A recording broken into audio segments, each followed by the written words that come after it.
Man, I'm learning stuff here. I've done some of this before, but not all. So this is, it's May 17, 2020, and here's the great Larry Epstein. Go, Larry.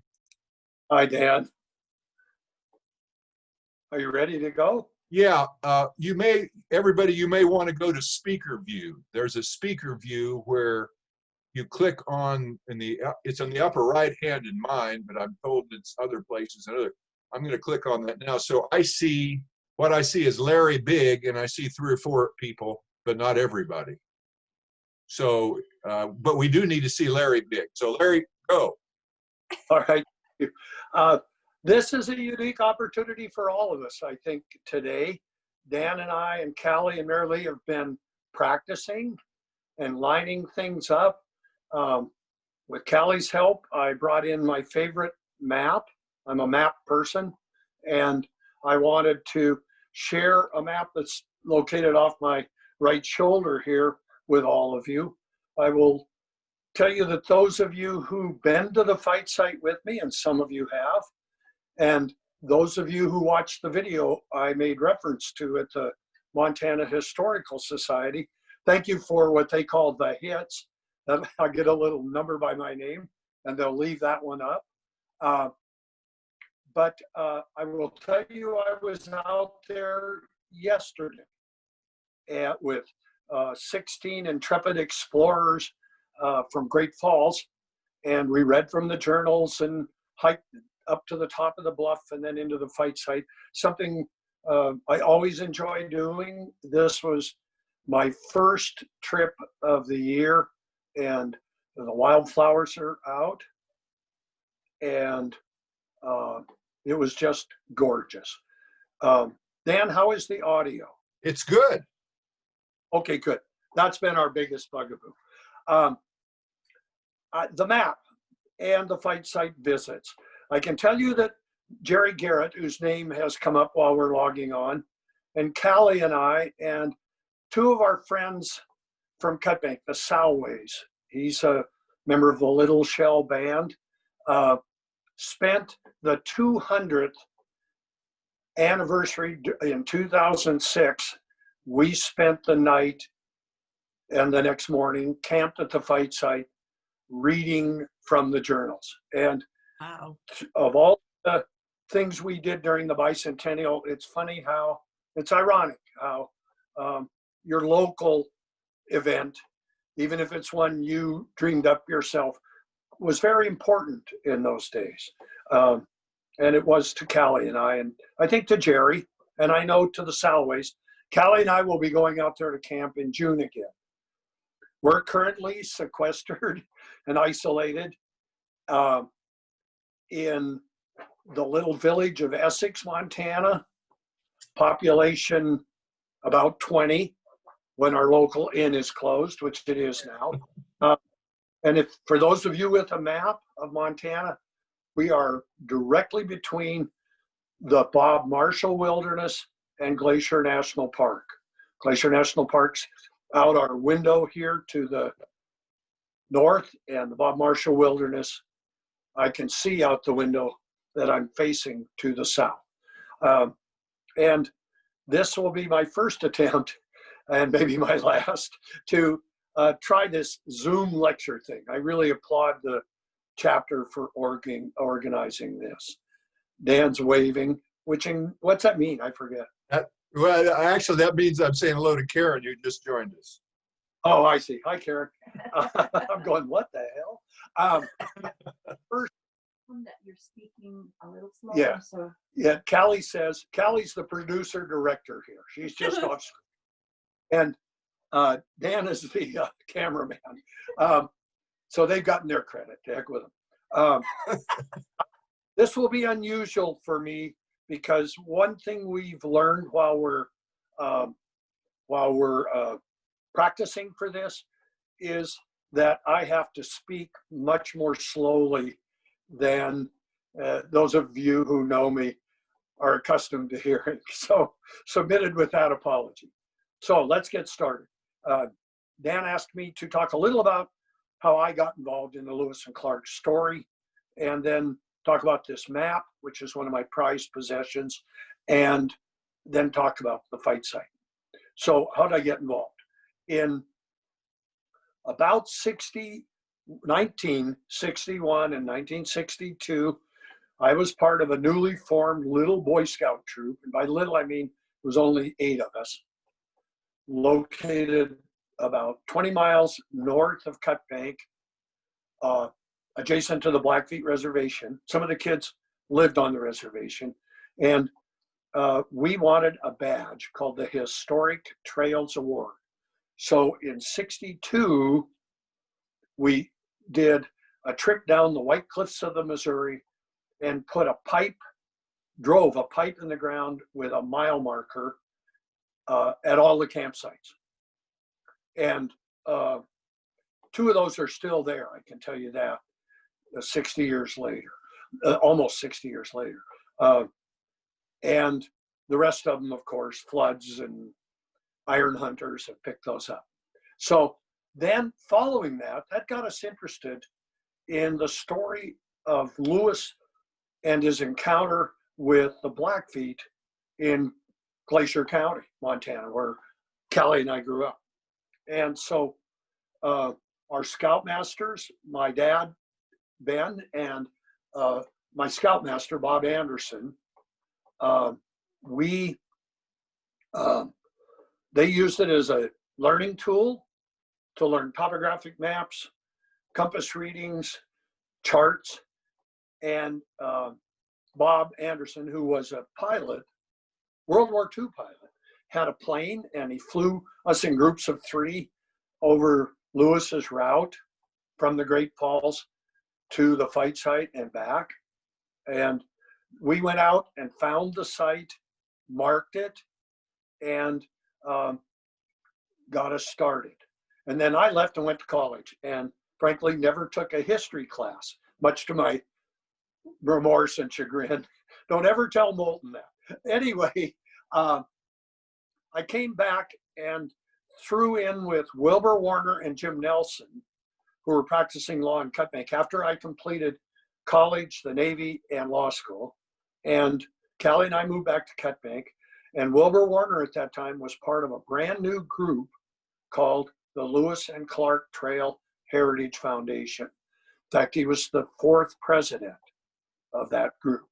And he, by then, his son, as an Eagle Scout project, had fenced the trees. And Dan has a picture that maybe you could show now, Dan, of the fight site. Be the second one, not the Blackfeet one. Bear with us. We're learning how to zoom. And while that's coming up, that fence was constructed by Mark Warner, who now practices law in Billings for the U.S. Attorney's Office. That fence was his Eagle Scout project in 1968, which would have been in high school. Yeah, I got it. And and then Wilbur Warner by then was taking people. We can drop that now, Dan. Thank you. Okay. Wilbur Warner, when I got back to Cut Bank, was taking visitors out to the Lewis and Clark fight site. Guys I'd never heard of, like Steve Ambrose and Robin Williams and Frenchie Chenard, all these people that I came to know and love would come to Cut Bank, and Warner would take them to the fight site. And he loved to have me stand in the back, and at an appropriate time, he would make reference to me and say, and that young man was part of the scout troop that found the fight site. So what Warner, I didn't realize it at the time, but what Warner was doing was creating a successor, because for the past 40 years, Callie and I have been the go-to people to take people to the fight site. And I know that many of you who are on today, and those 16 intrepid souls yesterday, have been to the fight site with Callie and I, and read from the journals. Even some of you have spent the night out there with us. So that's how I got involved in this. And then with Warner and knowing all these wonderful people by then that were so involved in everything from production of a mimeograph WPO to developing authors to enlisting a young professor to be Moulton's, to take the place that was occupied from then forward by Gary Moulton as the journalist and editor, got me involved. And Callie and I, in I think 1982, attended our first annual meeting some time ago. And over the years, I became very active on the board. Callie became very supportive, and we traveled all over the country, and I was very involved and was lucky enough, and I just consider myself very fortunate to have been the president of the foundation in 2003 for the kickoff year of the bicentennial, and having been involved, like Jerry and Dick, in the development of and nurturing of the bicentennial commemoration. So that's how I got involved. And the only other person in that scout troop that some of you are aware of is Rob Quist, one of the two musicians who stole the show in St. Louis at the banquet. Rob Quist was also in our scout troop. And he and I have a wonderful picture of me holding one of those pipes on the White Cliff and Rob hammering it in with a big sledgehammer because he was much taller. So let's talk about Lewis in Montana in 1806. As all of you know, in 1806, Lewis and Clark left Fort Clatsop and headed back the way they'd come. They spend a time with the Nez Perce in Idaho and try to go over the passes, but find them chock full of snow. And they come back, regroup, and when things are more amenable to a journey over the Bitterroots, they come back to Travelers Rest near Lolo or Missoula, Montana. And it's there that for the first time, really, they split the Corps. Clark goes back up into what Montanans call the Big Hole and drops down into the headwaters of the Yellowstone from there, and proceeds in July of 1806 with most of the party, travels to towards present-day Billings, Montana, where we had an annual meeting a couple of years ago, and also on to the confluence of the Missouri and the Yellowstone.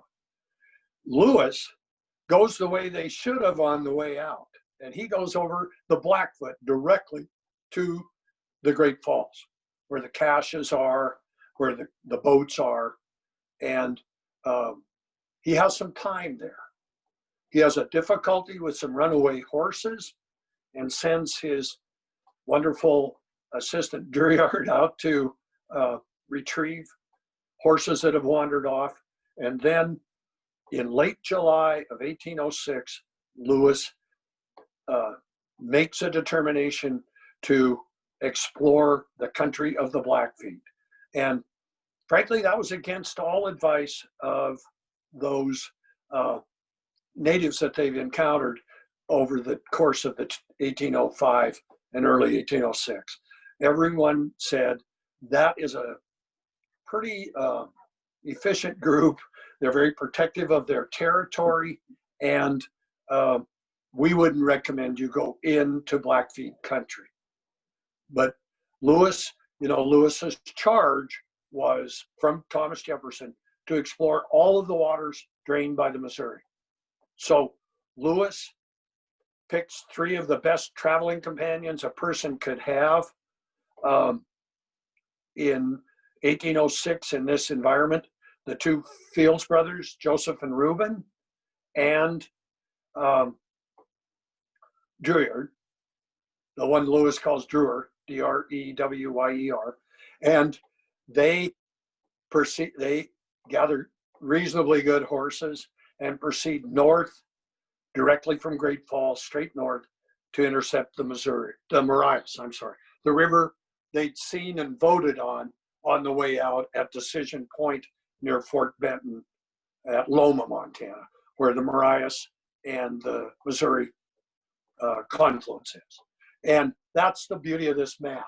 I'm going to try and reference it, Dan. I'm not sure how this will go, but we agreed earlier that it's good to orient to the Missouri.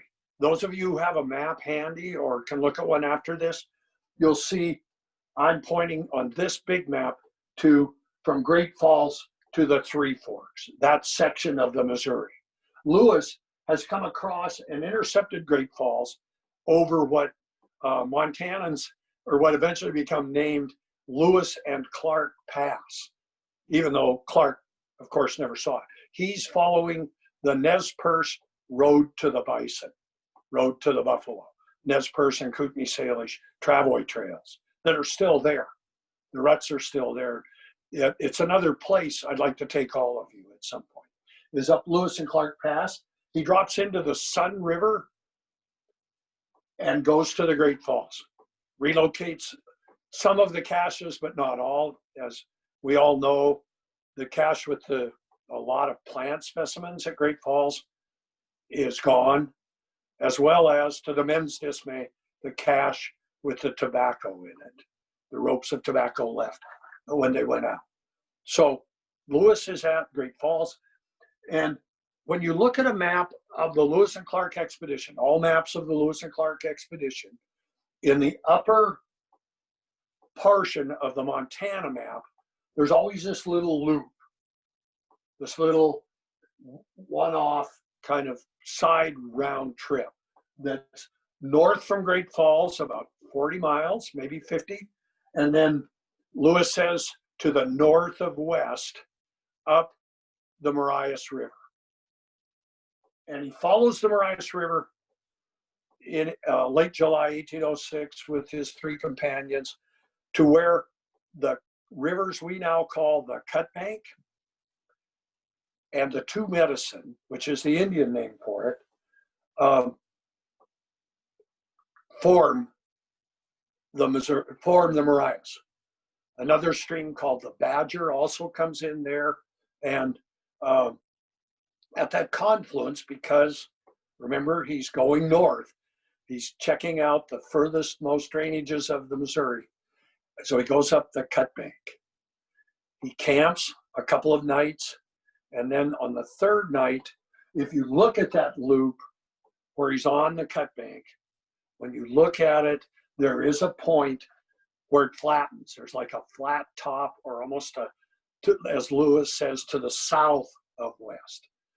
The river, for a time, outside Glacier Park, the Cut Bank, where it's formed in Glacier, turns and goes just a little south of west, which isn't what Lewis was hoping for. He was hoping to keep going north, because that's our northern boundary at this point. So when the river turns to the south a bit, Lewis proceeds on 12 miles. And where it does that turn, that is the northernmost point of the expedition. And several years ago, in fact, during the bicentennial, the Great Falls Portage Drought chapter, under the guidance of Ella May Howard, went up and put a small marker at farthest north that almost nobody ever visits. It's right on the edge of a farm field. And then Lewis and his companions go a little further, and frankly, they're miserable. It's raining, it's cold, it's windy. They're not eating well. Their horses are, Lewis says, indifferent. And that's Lewis's kind way of saying they're worn out, they're shot. So on his indifferent horse, along with his companions, Lewis sets up a camp under some cliffs, which we know today are a bison jump, a kill site for bison from the people who lived on the plains. And Lewis, my friend Steve Ambrose, was always very critical of the choice of campsite, because way over half of the perimeter of that camp was you couldn't see anybody coming. It's up under, almost up under a cliff or a bank. And some of you have been to that site as well, or where we think it is. Lewis doesn't clearly delineate that site the way he does at the fight site, the encounter site. But he does describe it, and he describes some fine grit sandstone equal to any whetstone he's seen in a layer across from the camp. And that's typical Lewis, being very observant. And it also gives us, because we can find that outcropping. We know exactly where that outcropping is. And we know Lewis camped somewhere very near that outcropping under the brow of this cliff. And Lewis and his friends spend several days there, his companions, go out and hunt. Lewis says our best fishermen caught but one small fish.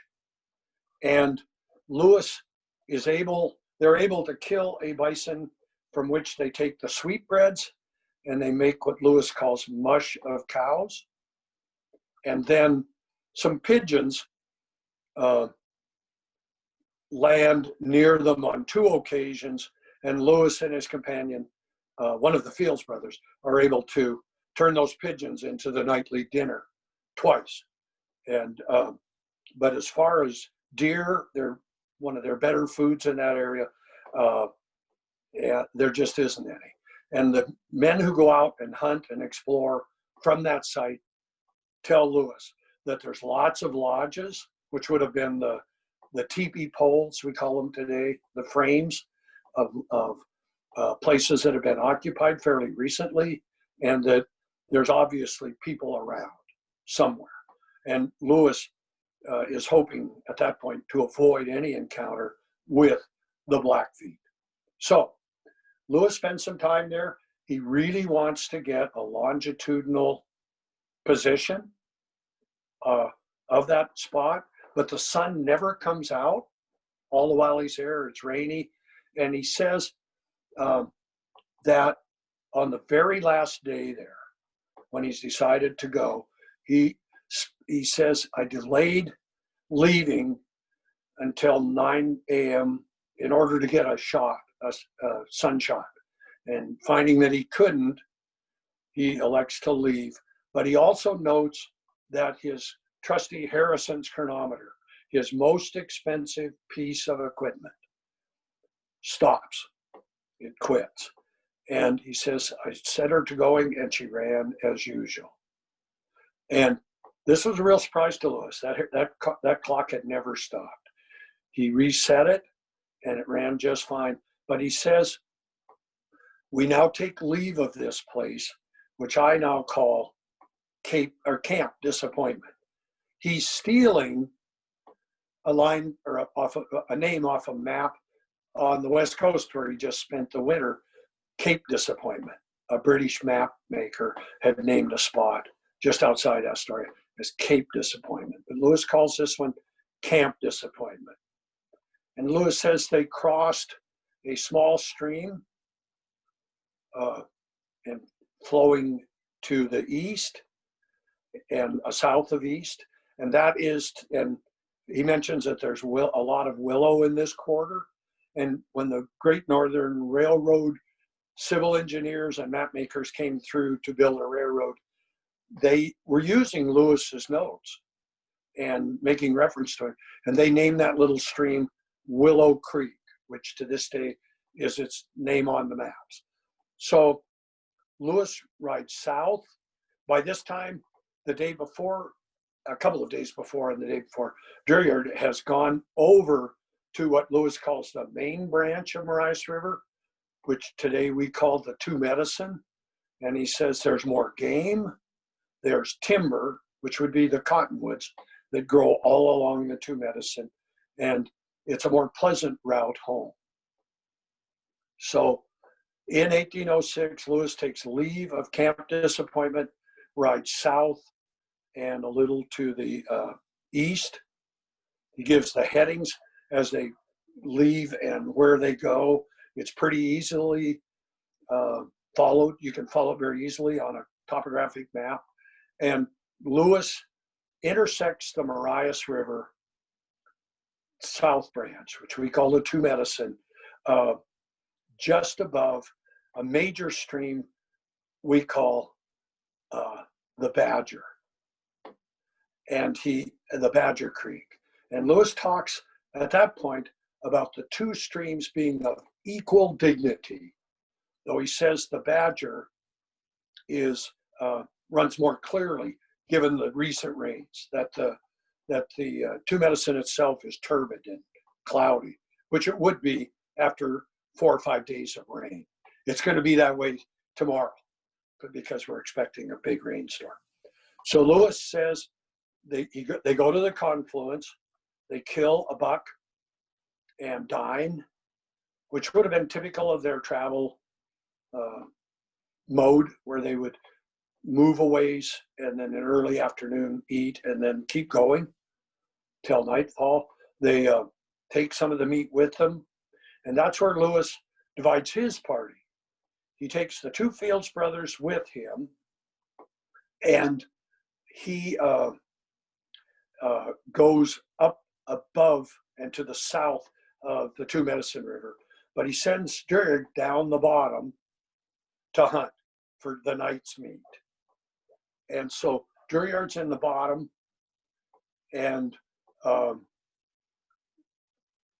Lewis and the Fields brothers are at the top up above. And you do that on horseback because about the time Lewis splits his little party, there is an area that we refer to today as the breaks, where big broken cliffs meander back from the riverbank. And it's really hard, if not impossible, to follow that country on a horse by going up and down these very steep banks, loose rock banks that we call the breaks. So Lewis goes, he says, finding it easier to proceed, he goes up the hill and follows out on the prairie. And that's how this small party is proceeding downstream when Lewis and his two companions, the Fields brothers, observe just below the brow of a hill approximately 30 horses. And over half of them are saddled, Lewis says.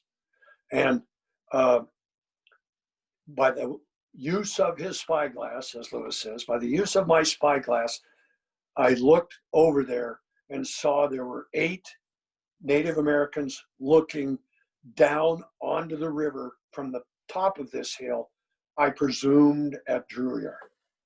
So he says, this is a most unfortunate sight. And because he really was hoping to get back to Great Falls without encountering the Native Americans who occupied that quarter. Lewis says that he later, when he's writing in the journal, which of course all of this was written long after the incident we're talking about today. Lewis didn't have time to do any writing in his journals during all of this. But Lewis, when he's writing about that encounter, he says, it was most unfortunate, but I decided to make the best of it because I thought if we fled, the Indians hadn't seen Lewis yet, and the Fields brothers. He thought if we fled, our horses being very indifferent, that the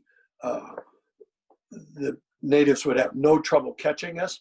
And the other important thing he says is that Drouillard would most certainly fall a sacrifice down in that bottom. Drouillard's oblivious to the fact he's being observed by 8 Indians at this point. So Lewis decides to make the best of it. He rides toward the small group that he can see, still assuming that there's 30 Native Americans based on the horses he can count. He rides towards them. He tells his young companions, the Fields brothers, stop here, and he rides forward alone. Takes a flag and he rides forward, and one of the Native Americans rides toward Lewis. They shake hands, Lewis passes him and rides back. But before this, that young man charged Lewis and his companions, rode very close to them, and then spun around and rode back. And that's what Native Americans call counting coup. He rode up to an enemy, someone he's not sure of, without firing a shot or shooting an arrow or throwing an axe, and returned from an unsafe distance with no harm. So then Lewis shakes hands with the members of the party that are behind this young man. That young man goes back and shakes hands with the Fields brothers. At that point, they all gather. By now, the Native Americans have also herded their little herd of horses up onto the hilltop, Lewis says, as if to defend themselves and to protect their horses. And Lewis says, seeing no other persons appear, it appeared to me there were only 8 of them. And what we would know today, based on the Blackfeet and on their stories, is that those young men were doing what our friend Jack Gladstone, the other musician at our annual meeting last year, Jack likes to say that those young men were liberating those poor horses from the dry grasses and desert-like country of the Crow and bringing them to the lush high plains the Blackfeet occupied. So those were liberated horses that these young men, as would be their standard practice, had gone down and liberated to bring home as part of their treasure and property. I'm going to stop now and recommend a book. If you're taking any notes at all, and if you haven't, you should read the book Fool's Crow. 2 words, Fools, Crow, by James Welch, which is the story of a young Blackfeet man and his life and his journey into Crow country to liberate horses. It's also the very best, Welch is Blackfeet, and it's the very best description of life in this country in 1850 to 60. It's just an incredible read. I once heard Clay Jenkinson say it's the best novel about Indian life ever written. And it could well be. So read Fool's Crow to get inside the heads of these young men. So Lewis tells them, I always say this is the first recorded example, documented, of a white. I can tell you from practicing law there and growing up there, it wasn't the last. But Lewis says, I told them I was glad to see them, that I'd been looking for them, which absolutely, patently wasn't true. And then Lewis asks if there is a chief among them. And this is a documented example of the Blackfeet perhaps fibbing a bit to Lewis. He said they pointed to 3 of them. And I did not believe them, but thought it was in all of our best interest if I humored them. So I gave to one a flag, the flag he's carrying, another a peace medal, and the third a handkerchief with which they seemed well pleased. And they then decide to camp together for the night at Lewis's suggestion. I think the way I read it, Lewis suggests they spend the night together. And Lewis lies to him again because the Indians want to smoke. And Lewis says to them, I told them that the man who had my pipe and pouch was the one they'd seen in the bottom. And that the implication being the only way we can smoke is if you go fetch Juilliard. So one of the Fields brothers and one of the natives go after Juilliard, and Lewis and the other Indians and a Field brother all go on a route the natives know down into the bottom in an area where 3 cottonwood trees grow away from the river. And that was something Lewis felt compelled to mention in describing this scene. And then he also describes the bottom where they camp. He says it's 250 yards deep, which we take to mean from the river, like at a perpendicular to the river depth, and about a half mile across, and that the river washes the south bank both above and below the bottom. It comes over and presses up against the hillsides above and below this bottom.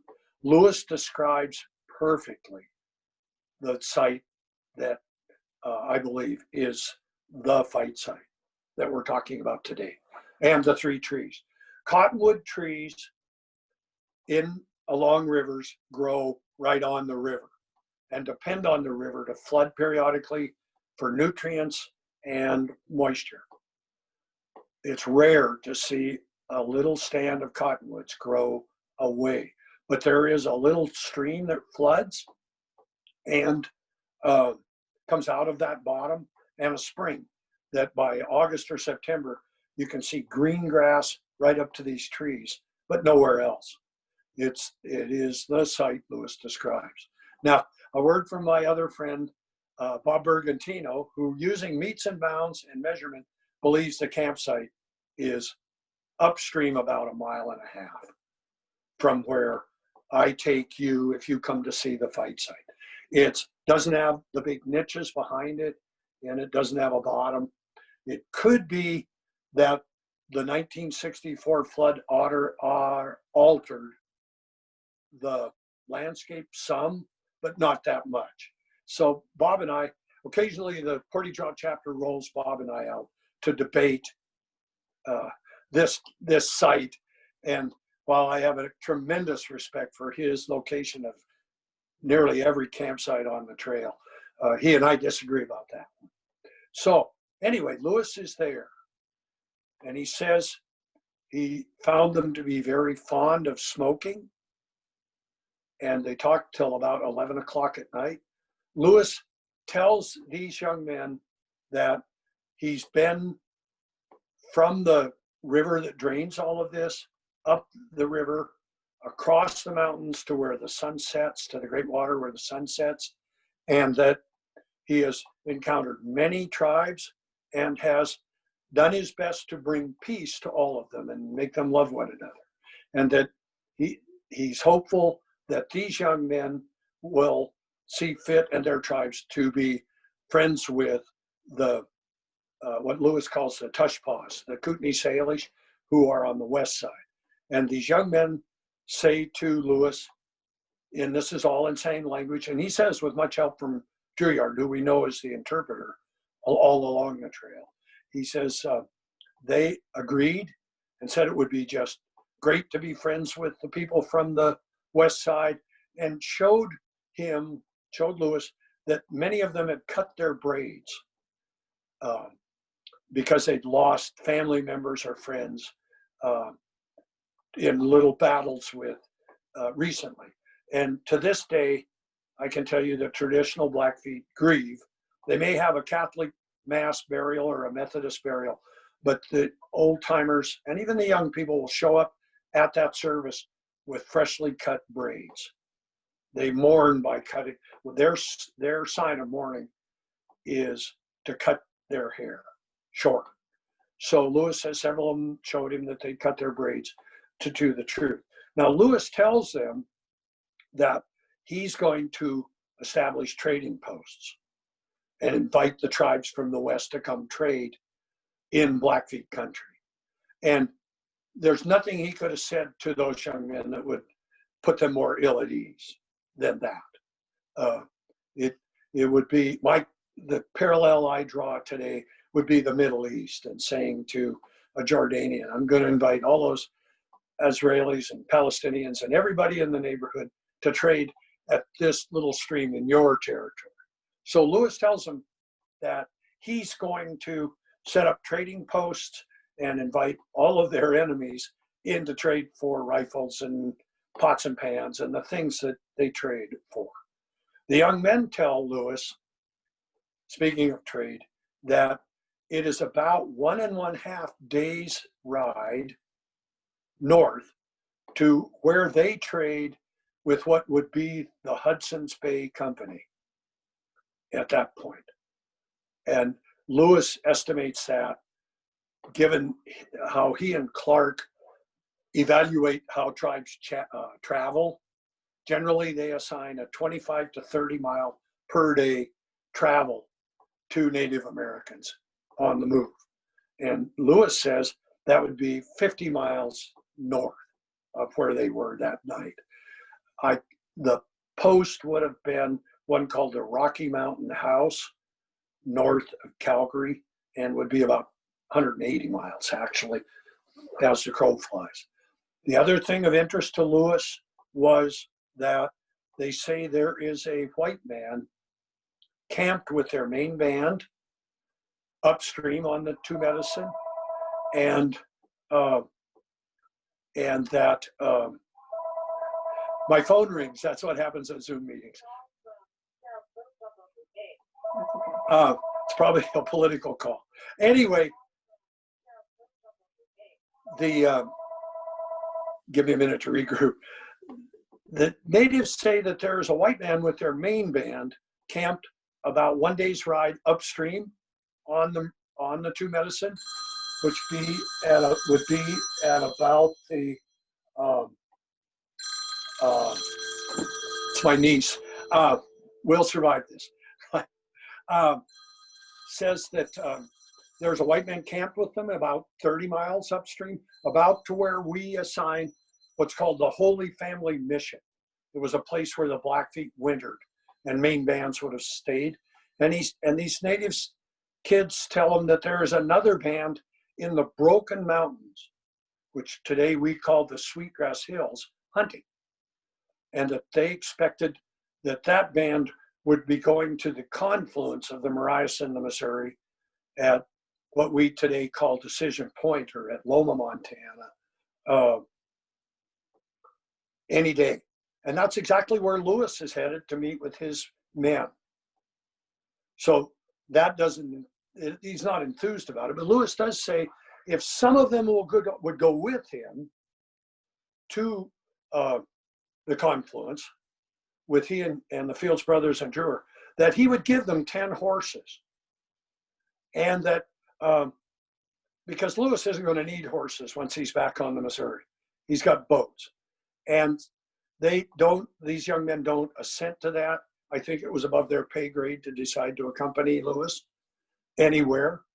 And back to the man from Hudson's Bay Company.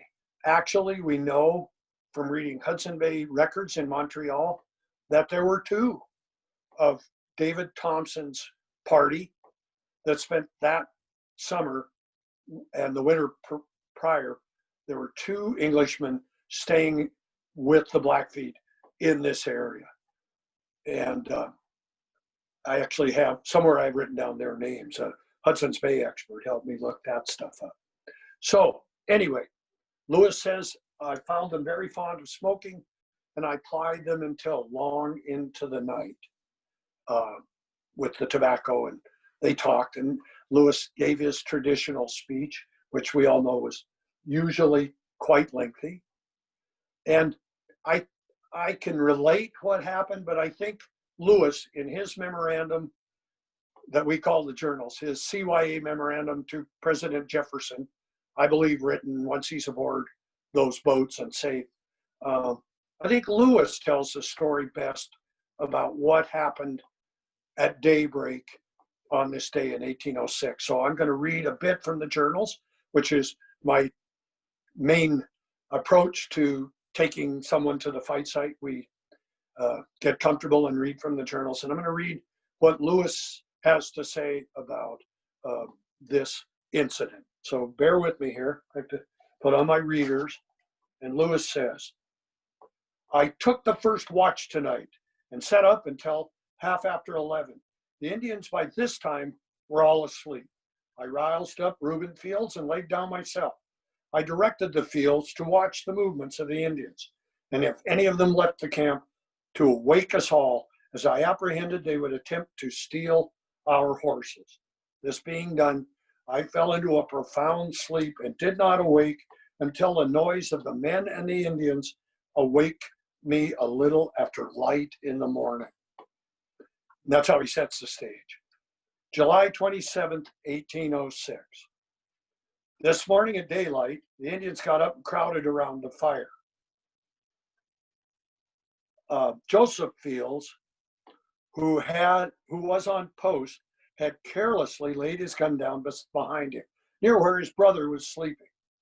One of the Indians, the fellow to whom I'd given the medal last evening, slipped behind him, took his gun and that of his brother's, unperceived by him. At the same instant, two others advanced and seized the guns of Drewer and myself. Joseph Fields, seeing this, turned about to look for his gun and saw the fellow just running off with her and his brothers. He called to his brother, who instantly jumped up and pursued the Indian, with whom they overtook at a distance of 50 or 60 paces from the camp, seized their guns and wrested them from him. And Reuben Fields, as he seized his gun, stabbed the Indian to the heart with his knife. And that becomes the first Native American casualty of the Corps of Discovery. The fellow ran about 15 steps and fell dead. Of this I did not know until afterwards. Having recovered their guns, they ran back instantly to the camp. Drewer, who was awake, saw the Indian take hold of his gun and instantly jumped up and seized her and wrested her from him. But the Indian still retained his, that's Drewer's, pouch. And this is one of the most famous lines, I think, in all the journals. His jumping up and crying, "Damn you, let go my gun," awakened me. I jumped up and asked what was the matter, which I quickly learned when I saw Drewer in a scuffle with the Indian for his gun. I reached, another famous line, I reached to seize my gun, but found her gone. Not a comfortable situation. Let me give you something from Stephanie Ambrose, who's been out there several times with me. Lewis never refers to the Native American woman as by her name or in the feminine, with a feminine pronoun other than woman. He always says her, but he never says her. He always just says the Indian woman. He always refers to his clock, his gun, always with a feminine pronoun, always her. I reached for my gun and found her gone. I then drew a pistol from my holster, turned myself about, and saw the Indians making off with my gun. I ran at him with my pistol and bid him lay down my gun, at the instant of which he was in the act of doing. When the Fieldses returned, drew up their guns to shoot him, which I forbid, as he did not appear to be about to make any resistance or commit any offensive act. He dropped the gun and walked slowly off. I picked her up instantly. Drewer, having by this time recovered his gun and pouch, asked me if he might not kill the fellow, which I also forbid, as the Indian did not appear to wish to kill us. As soon as they found us all in possession of our arms, they ran and endeavored to drive off all the horses. And remember, Lewis is a good 70 miles from the Falls of the Missouri and darn near 90 miles from the confluence. Being on foot in moccasins wouldn't have been the best of situations for him. So he says, they endeavored to drive off all the horses. I now hollered to the men, told them to fire on them if they attempted to drive off our horses. They accordingly pursued the main party, who were driving the horses up the river. And I pursued the man who had taken my gun, who with another was driving off a part of the horses which were to the left of camp. Now, these young men grew up on the Two Medicine. They know the country well. There's the man that we lovingly call Rock Chuck, who comes occasionally to annual meetings. When we were out there one time years ago, probably during the bicentennial, found a pile of obsidian right above the fight site. That would have been where a young Blackfeet, such as these men, sat and sized up the buffalo herd and the best way to kill it, and watched the river and flecked arrowheads because there's no obsidian for hundreds of miles. But Chuck found a nice pile of it that is still there. And I'm careful who I show that to because I don't want it walking off. So these young men run a portion of the horses to the left of camp, directly toward the cliffs. And what I believe strongly is they knew there was a path back there that would have taken them out without going up the cliffs. It's the path that if you've been there with me, we walk in on. There's a ravine there that makes it very simple to herd a horse out without climbing up the cliffs.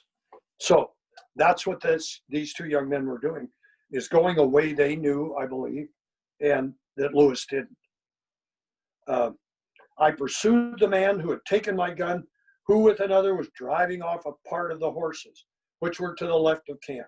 I pursued them so closely that they could not take 12 of their own horses, but continued to drive one of mine with some others. At a distance of 300 paces, they entered on to the one. They entered one of those steep niches in the bluff with the horses before them. Being nearly out of breath, I could pursue no further. Now, let me tell you the kind of thing you'll learn from your fellow Lewis and Clarkers. From Bob Bergantino, he and I would argue about just about everything, but we talked about the word pace because in the stuff I'm reading you, Lewis uses 3 measurements: yards, paces, and feet. And when I was growing up and learning to be a Boy Scout, when I taught kids, a pace was 2 steps from your right to your left, back to your right. A pace is not 2 steps in the field manual of 1806, the Army Field Manual of 1806. A pace is 1 step. The word mile derives from mille paces, 1,000 paces. The Romans would put up mile posts every 1,000 paces. And their pace and the U.S. Army's pace in 1806 was 1 step, not 2. And nobody's sure when it became 2, but it wasn't to Lewis. Lewis, a yard and a pace are pretty close to the same thing, actually. And feet, he also says arm's length and so on, but he uses all 3. And Bob pointed that out to me years and years ago. And then I went to the Army Field Manual because he and I were arguing about something else, and he's right. And you cannot quote me on saying Bob is right. All right. Being nearly out of breath, I could pursue no further. I called to them, as I'd done several times before, that I would shoot them if they did not give me back my horse and raise my gun. One of them jumped behind a rock and spoke to the other, who turned around, stopped at a distance of 30 steps. Now, we're not doing paces here, we're doing steps. 30 steps from me, and I shot him through the belly. He fell to his knees and on his right elbow, from which position he partially raised himself up and fired at me, and turning himself about, crawled in behind a rock, which was a few feet from him. Now, another famous line from the journal, he overshot me. Being bareheaded, I felt the wind of his bullet very distinctly. We could have lost Lewis, his journals, and the whole deal right then and there. The other interesting thing about those 3 or 4 sentences is that through my work as a prosecutor, I became very well acquainted with a man who grew up in Choteau, Montana, named Dr. Gary Dale. And Dr. Dale was the chief forensic lab director and did all the autopsies and so on for criminal matters and unattended deaths in the state of Montana. Really an interesting, nice man. And Dr. Dale and I had been out there a couple of times, and what he said to me in about 2001 or 2, before the bicentennial, he said, that man who could still crawl and still turn about and move was not shot in the spine. His spine was intact with a 52.5 caliber bullet. It went through him. It wasn't in him, and it didn't hurt his spine. So then, keeping that in mind and mentioning it once to my expert on the Hudson's Bay Company, he goes back and he checks Thompson's journal, because Thompson writes to headquarters and says the American expedition or the American explorers who were out in the Northwest on their way home had an encounter with the Blackfeet, with the Piegan, and they killed one. They killed one, not two. So highly unlikely a young Blackfeet male would survive that shot, but the Hudson's Bay Company with spies on the ground says one died. And Dr. Dale before that had told me he's intact. When he's shot and can crawl, he's intact. So Lewis says, not having my shot pouch, which we're used to hearing from Lewis, not having my shot pouch, I could not reload my piece. And as there were two of them behind good shelters from me, I did not think it prudent to rush on them with my pistol, which had I discharged, I would not have the means of reloading until I reached camp. I therefore returned leisurely toward camp. On my way, I met Drewer, who'd heard the report of the guns, had returned in search of me and left the fields to pursue the Indians. I desired him to hasten to the camp with me, assist me in catching as many of the horses, Indian horses, as were necessary, to call to the fields if he could make them hear to come back.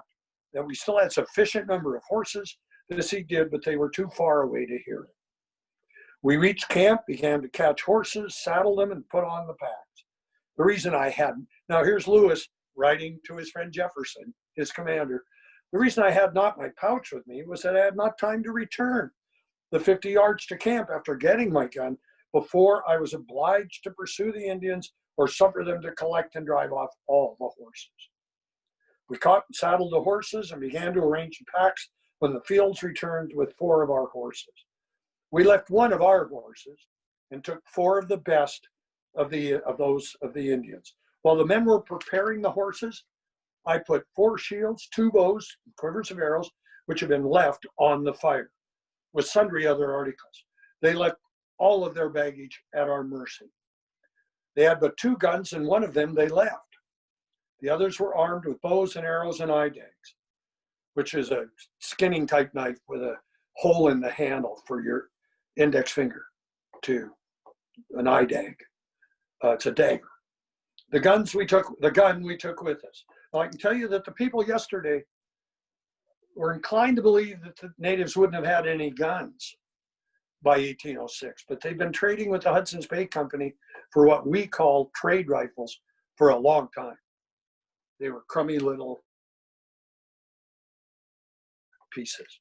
I retook the flag, another famous line from the journal, but left the medal about the neck of the dead man there, that they might be informed of who we were. And there's something totally ironic about leaving a peace medal around a dead guy's neck, to me.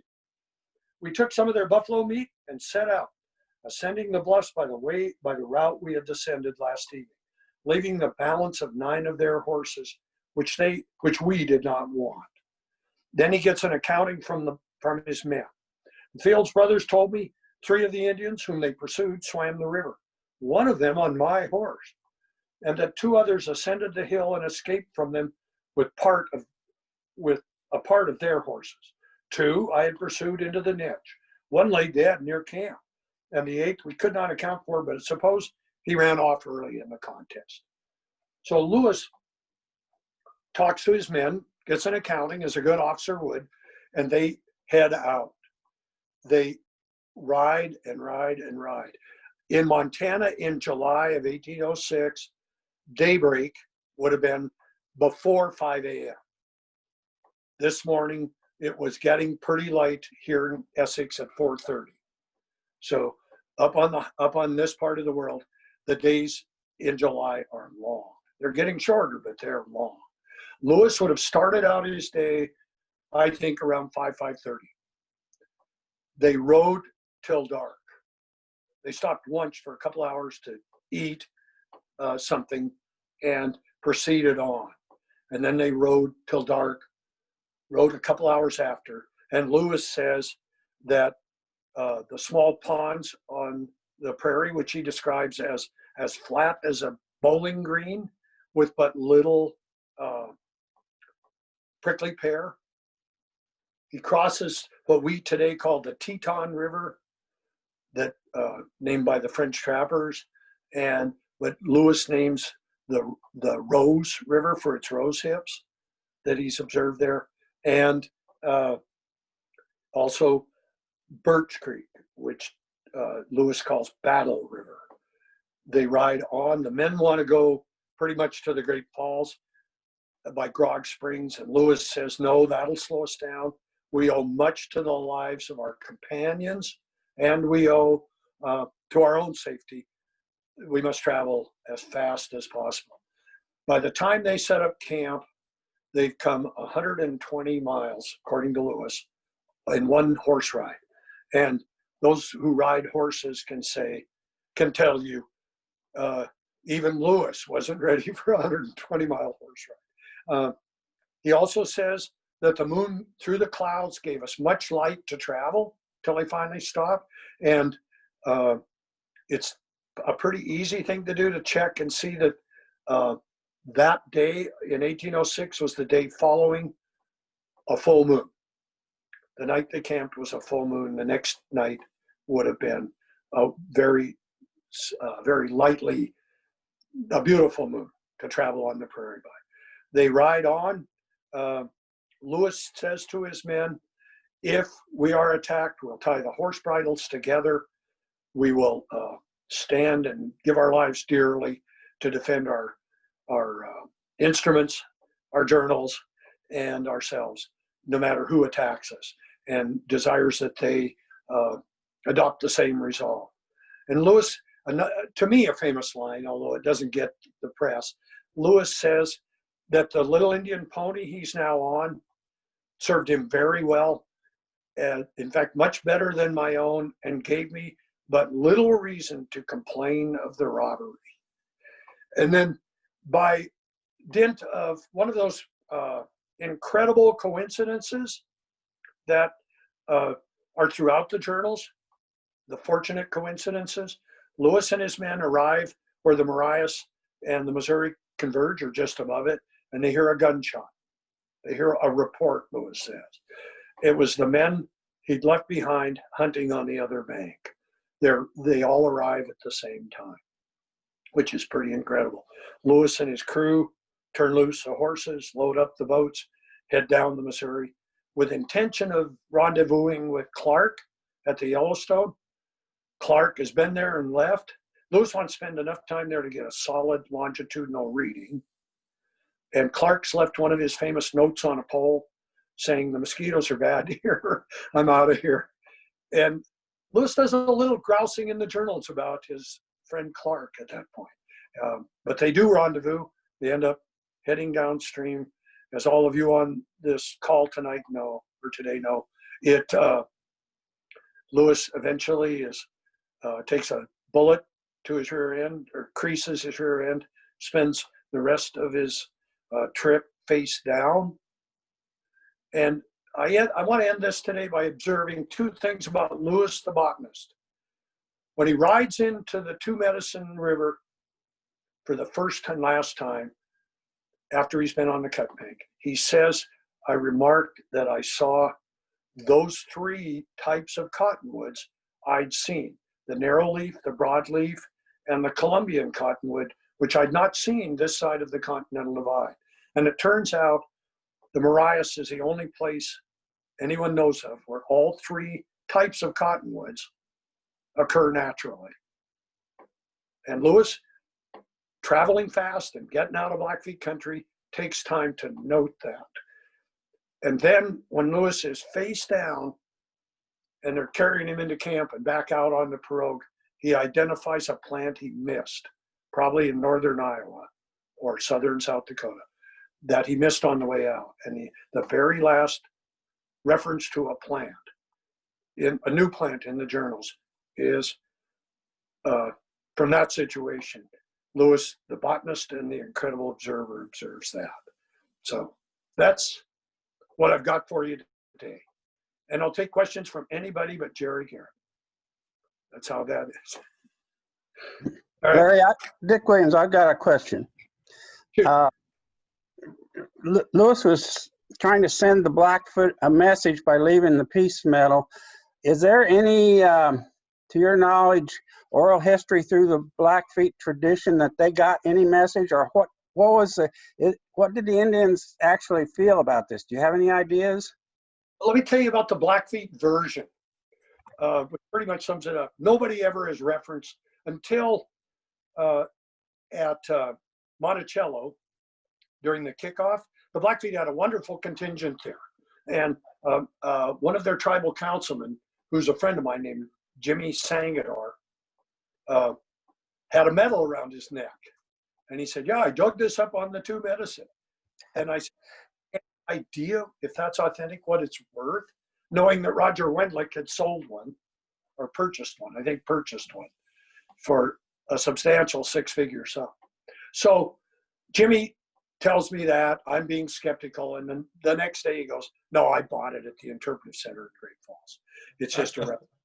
But when I started out really being interested in this, I went to the cultural people on the reservation, especially a lady who ran the museum at Browning for many years, Dorothy Dragonfly. Her son is a noted artist, and every once in a while, Philippa donates something that he's done to the auction at the annual meetings, David Dragonfly. But anyway, Dorothy and I are talking about it, and she says they didn't win. These young men didn't win this battle, and one and possibly two died.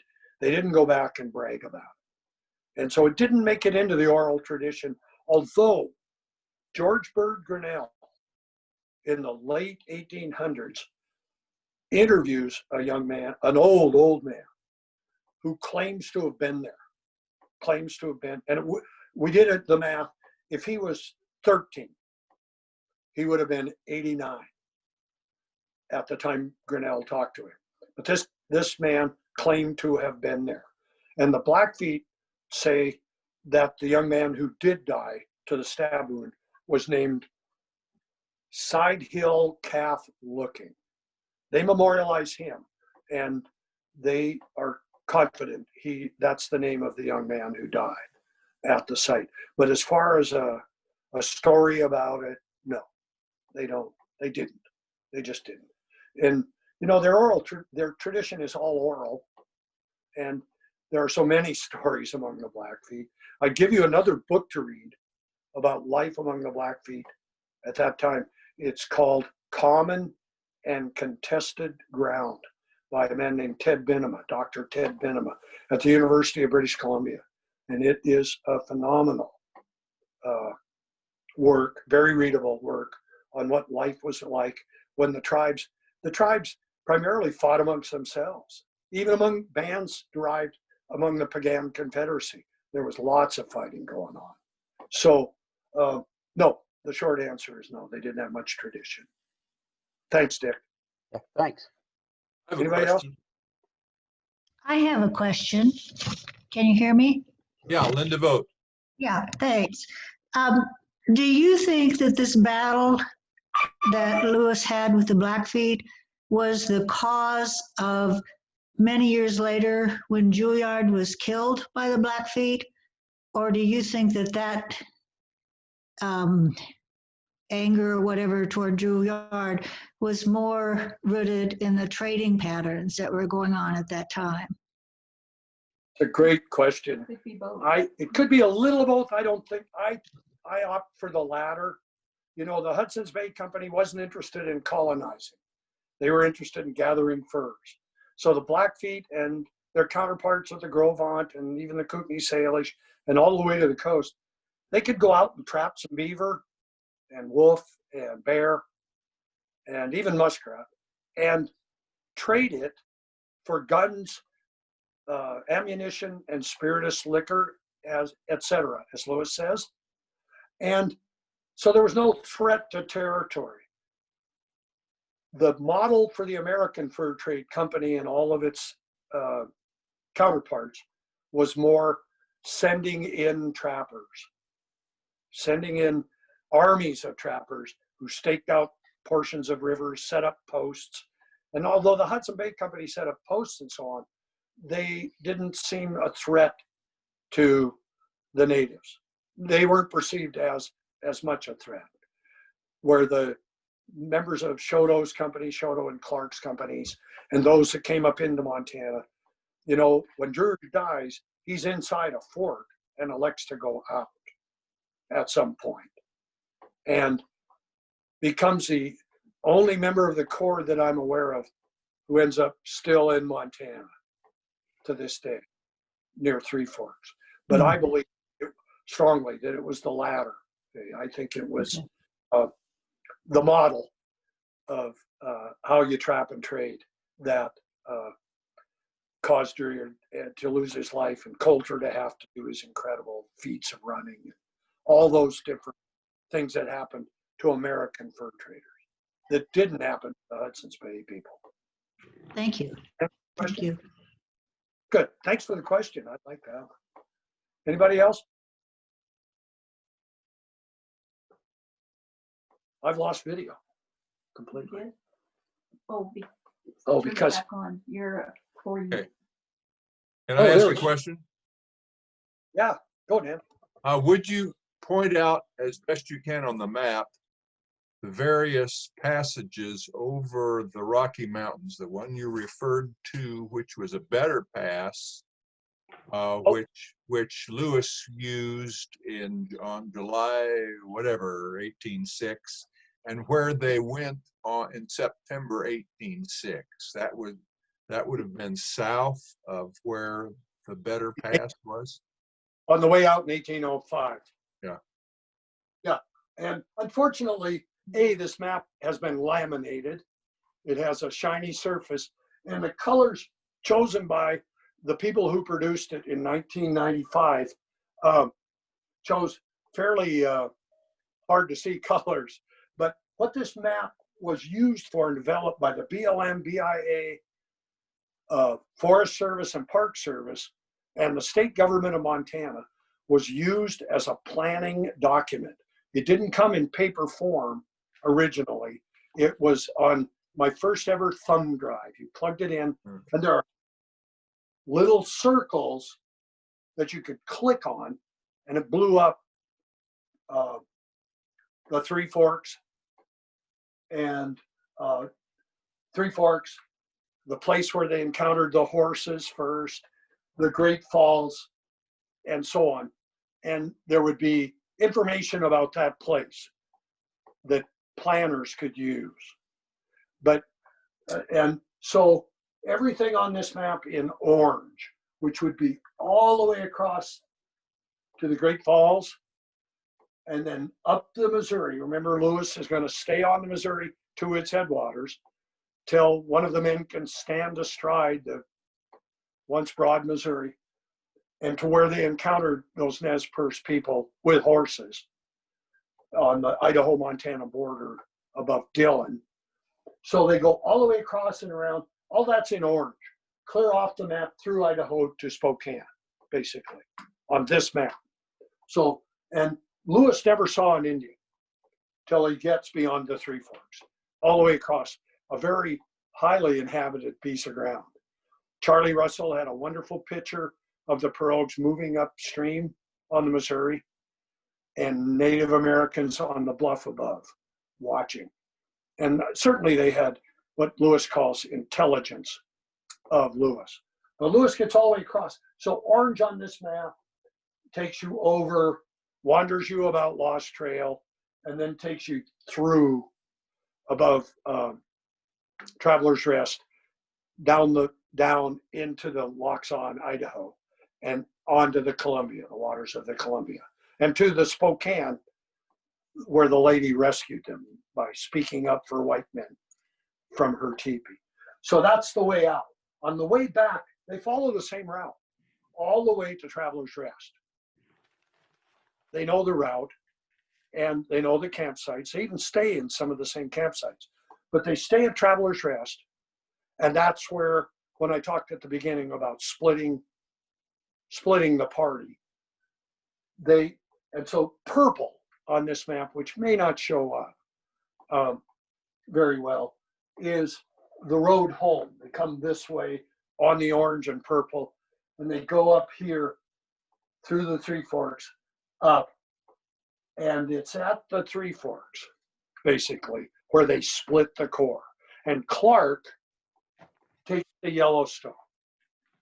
Chicagoia, Pomp, her husband, and members of the Corps take the Yellowstone. Lewis travels what we call Highway 200 out of Missoula, out of the Hellgate area. He goes up there and just comes straight across through that Lewis and Clark Pass on the road to the Bison, the road to the Buffalo. Remember that when they get to the Spokane on the way out, that an anvil, a little anvil that they traded at Fort Mandan, the blacksmith recognizes, has made it to the Spokane ahead of them. In the journals, he says that the man identified a small anvil type thing that he traded at Mandan. It beats them to the land of the Spokane Indians because it takes Highway 200, essentially, up the Blackfoot, the main branch of the Blackfoot, and across the easy way, where Lewis does this on the way out. Lewis and Clark does this big loop. On the way back, Lewis goes straight across. The way if you were walking it or if you were driving it today, that's how you do it. So that puts him at the Great Falls and ready to do this loop we've talked about this afternoon. That's what I got.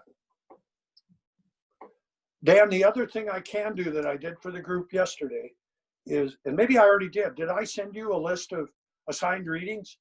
Books? Yeah, I've got it. I've got it and I can email it back out, but I don't know that I can bring it up right now. No, I don't want it up now, but I'm just saying that anybody on the call or anybody who's interested, Okay. there are mostly Lewis and Clark books in that list.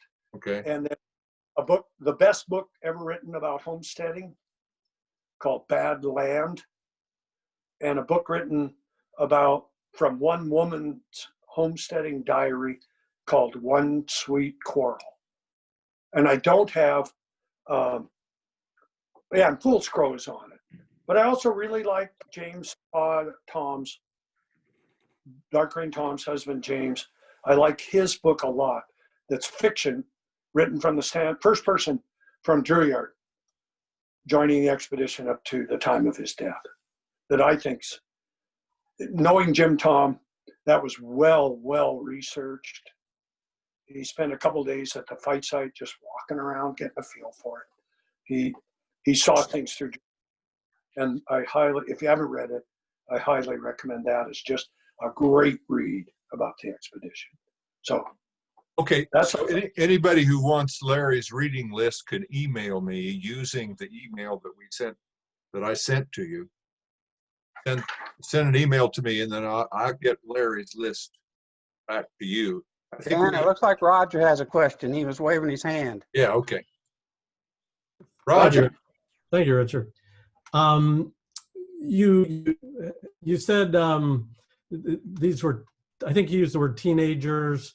By the way, I've heard them referred to as Piegan. I don't know if that's another name for Blackfoot, but you call them teenagers. So I was reading Moulton's journal as you were describing it. And when they go get Drouillard, it's a young man who accompanies one of the Fields brothers. They call him a young man. Just glancing at it as you're talking, I didn't see anything about teenagers, young man. You talk about the man who was shot, killed, as if that's a true story, he would have been 13. So there's some corroboration there, teenagers. But are you finding it actually in the journals that they're describing? No, finding it in the Blackfeet. It's interesting. For years, I did an elder hostel thing with a member of the tribe named Curly Bear Wagner. And I wish you all could have met him. He was just a delight. And Curly Bear every year we'd go out. He'd go out with a group from Brigham Young, an elder hostel group, and he'd have me come out second day because Curly Bear had an incredible love of tobacco, and he wasn't allowed to smoke on these trips. So I would take them for an hour and we'd talk. And I'd look over behind the van and here'd be this trail of smoke coming up. But Curly Bear was adamant that young men who went out, and he was well versed in Blackfeet culture. He had frankly had a PhD from Harvard and was just a great guy. And he said they would have been very young if they were out stealing horses without supervision. And I used to chide him because I would say every year we'd go out, I'd say, because they'd be 15, and then the next year they'd be 14, and by the third year they'd be 13. And I said, Curly, how is it that every year you and I get older and these kids get younger? But I don't have any trouble believing they were very young. They were teenagers, trying to develop their manhood, Mark. And so 13, 15, they're in that range. Incidentally, Curly Bear produced during the bicentennial an incredible CD called DVD, Two Worlds at Two Medicine. And you can find it on eBay. I just found 2 on eBay. And that is a presentation of the whole thing from the standpoint of the Blackfeet entirely. And he used the football team at Hart Butte High School, these young men who have grown up on horses, to ride bareback and go through the whole thing. If you're ever up this way, I'll show you one. It's incredible. It's in the library. There is a copy in the library at the foundation offices too. Larry, So, I'd just like to second your recommendation on that. The Park Service paid for that with a challenge cost share, and it was one of the best videos done from the Native American perspective that was done during the bicentennial. no, it's excellent. And Yeah, that's great. I'll tell you a personal story. Right after it came out, and I bought one from Curly Bear. I took it. My dad was living in Sedona, Arizona, and my dad was of a generation where he grew up, not giving the Blackfeet very much credit for anything. And I said, oh, you've got to see this. So we put it in his little laptop and showed it, and he cried. He got emotional about it. I get emotional just thinking about that day. But back to the Pagan deal, the Blackfeet are part of the Blackfoot Confederacy, made up of the Pagan, the Bloods, and the Blackfeet. And often you'll hear speakers who aren't from here call the people around Browning Blackfoot. They are not. They are Blackfeet or Pagan. Pagan is their word meaning people. They believe they are the people. And Pagan, the root of the word Pagan is people. So it pops in and out referencing the Bloods, the Pagan, and the Blackfeet, all part of the Pagan or Blackfoot Confederacy. Does that help at all? Yeah, I appreciate that. Thank you. Good. I appreciate the question. Thank you. All right. Anybody else? Dan, are you still with us? Jerry Garrett, I know you got a question. Jerry, you want to talk, don't you? Yeah, and I'm lifting the ban on Jerry's question deal. How do I? Okay, Larry, comment on the dog. Nice dog. Because in the arguments for what happened to the dog, one of the arguments is that he was abandoned in the flight from the Blackfeet. Do you have any comments on that? Yeah, I don't believe it. I know that at one point I got a thing from a friend of mine named Jerry Garrett that had every reference to the dog in the journals throughout. And when they leave, actually when they are at Three Forks, there's no mention of the dog, nor would there be. I mean, it's just one of those things Lewis wouldn't always talk about. But traveling fast and light from the falls of the Missouri up to the Marias and across, I'm sure traveling as fast as he could. That dog couldn't have kept up with different horses. I mean, it's a likely scenario. I wish Lewis had told us what became of the dog. There was a collar theoretically found in the Midwest that said, "My name is Seaman. I traveled with Captain Lewis." I don't know. And an old dear friend of mine who has a ranch on the Two Medicine, or did, he's deceased, and wrote children's books. Rip Gustafson wrote a book about the expedition from the dog's standpoint, called Captain Lewis's Dog. None of us have any idea what became of the dog, but I believe the dog would have growled when people started moving around camp at 4 a.m. if there was a dog. That's a good point. That would be with dogs. I mean, Callie and I used to camp with a dog, and everything that went by got a growl.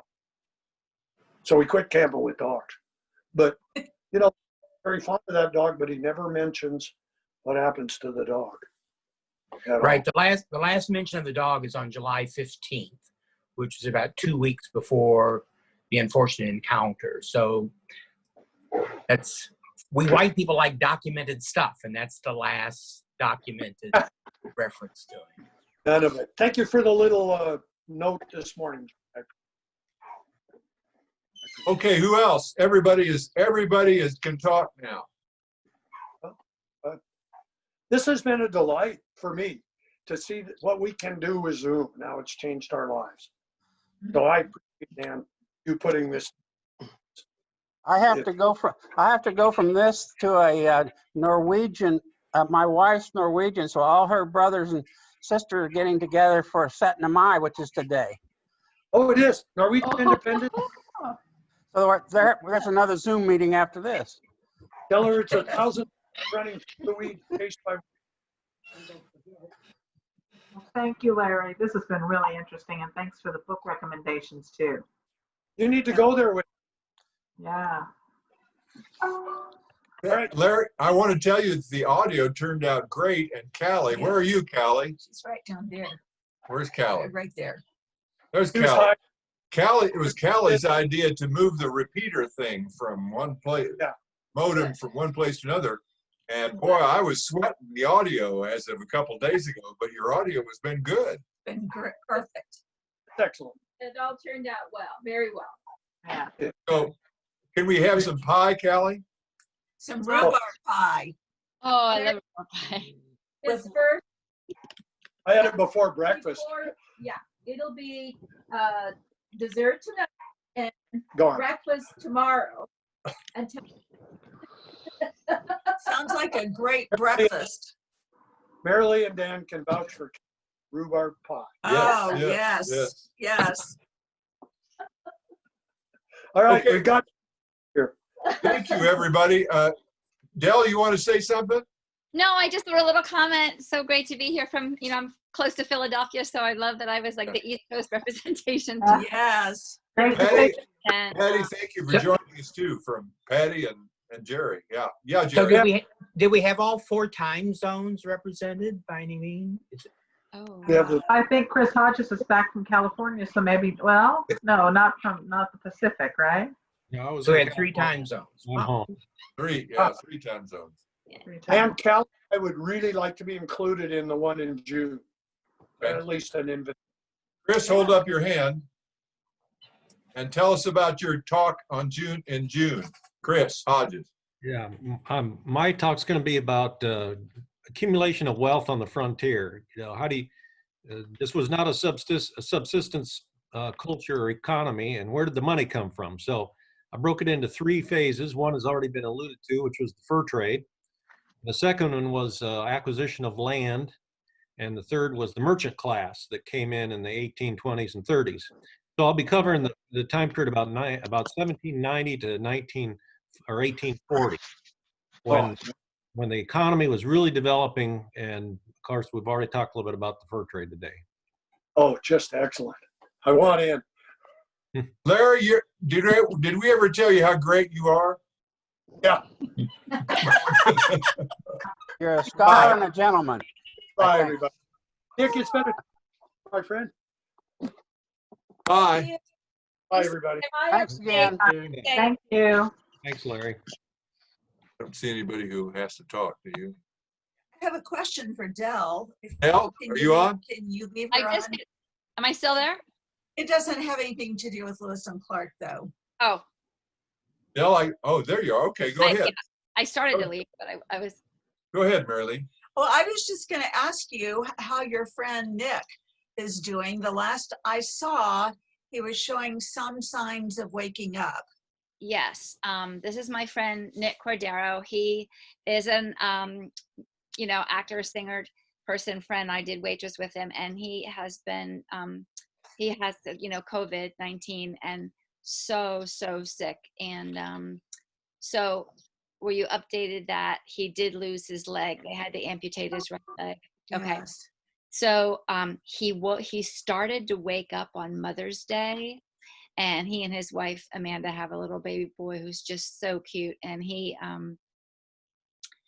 finally, on the day after Mother's Day, he followed the first command, and now he follows commands everywhere. He can only like move his eyes. So they ask him a question. They say, if it's yes, look up. If it's no, look down. And then when they show him a picture of she FaceTimes him twice a day, and they put the baby there, and his eyes get real big and everything. He's lost 44 pounds, and yesterday was just not a good day. His wife is just so lovely, and she posts every day, 3 o'clock East Coast time.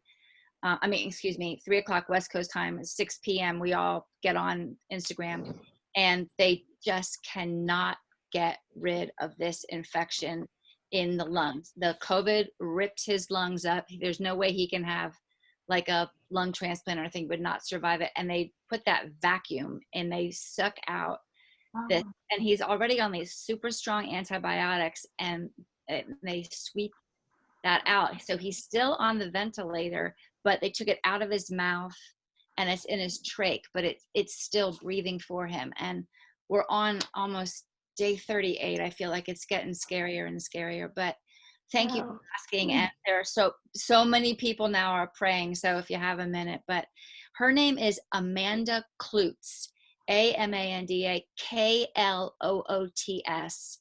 And if you follow her on Instagram, you will be so inspired. She's a fitness dancer and all this. She does all kinds of fitness things. Wow. And Nick is our Tony nominee from a couple shows, and he's just the greatest guys from Toronto. And we were all being so psyched when he woke up and when he opened his eyes. And so now it's just kind of like, she will not give up, but that's the situation. And Sylvester Stallone got wind of it from I don't know who out there and put this thing on her Instagram telling Nick to hang in there and fight.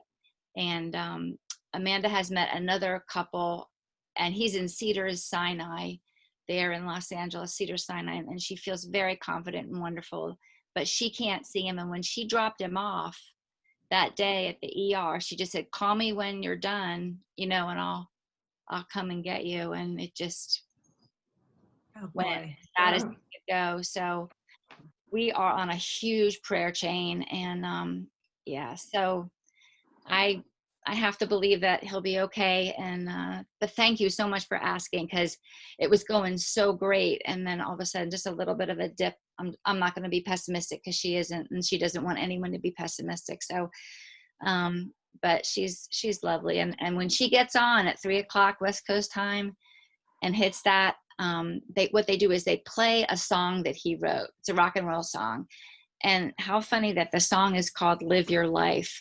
And it's just this big rock and roll song. He's just like a big rocker guy, but just a teddy bear. And there's pictures of him. I mean, their GoFundMe is over $500,000 because they have bills out the wazoo. So I don't know what's gonna happen. So anyway, that's that update. And we did lose we lost a couple dressers, and we had a couple of dressers survived it.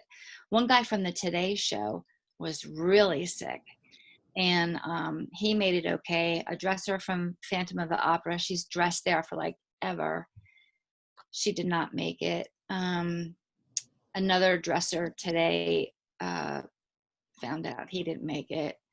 So I only know of, like I know most about Nick. The dresser that passed from Phantom, I didn't know, but I'm sure, I mean, because I left, you know, but I'm sure as I go back, I might hear about some more people, but just really hoping y'all don't get it anywhere near as bad, and you had so much more information than we did. So if everyone just stays home and wears a mask, but I know that there's people that just choose not to believe it or don't want to do it. And it's just, I was telling Dan earlier, if you could see the refrigerated trucks out near the tennis center, I mean, I don't know who doesn't believe it, but if you want to see the rows of refrigerated trucks out near the tennis center, US Center, not good. So stay safe. And, you know, I've got to go to the grocery store tomorrow, and I start getting nervous the night before.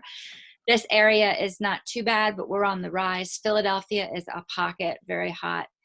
And the western part of Pennsylvania did get to open up near, you know, like Erie and up in that, you know, northwest corner, but it's much more rural, and, you know, that's just the way it is. So but Nick, we just has to, they call it a code Rocky, because every time somebody beats COVID and leaves Cedars-Sinai Hospital, everybody lines up and they play Eye of the Tiger from the Rocky movie, you know, at the end, you know, whatever.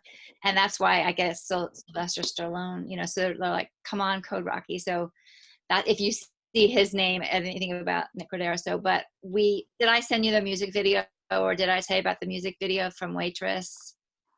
So the casting. I think I saw it on, was it Okay, on yeah. Facebook? Yeah.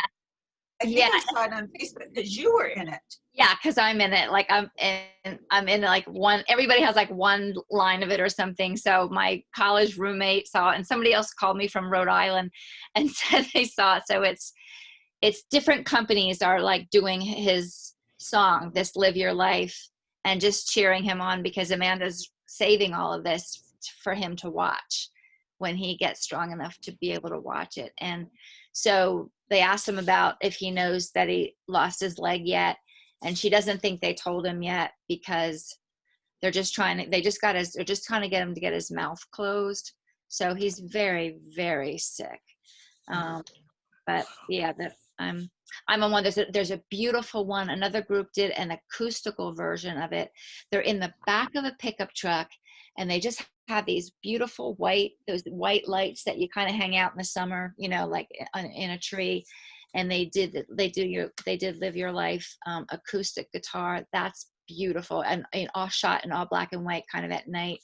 And then there's another group from, I don't know if it's Rock of Ages or just a Bronx Tale, or just a bunch of Broadway guys and girls, and they did a beautiful rendition of it with horns. And oh my God, there's like brass, and that one's more professionally mixed and everything. The one from Waitress, we did it in 24 hours. Nobody's in the same room, and everyone's listening to Meg and the guy that spliced everything together, and that was pretty amazing. So yeah, just a shout out to him, and if it's in your wheelhouse, to give him a shout out and just, hey, hang in there every day. He's a great guy. Yeah. So that's my update. We just mostly do gardening and housework here. My mom's 84, and I said that I was sorry I was so mean, but she's not allowed to go anymore. So anyway. So good to see you. Thank you. Thank you so much for including me. And yeah, okay. Love you guys. Keep in touch. All right. Okay. Bye-bye. Bye-bye. Bye, Lila.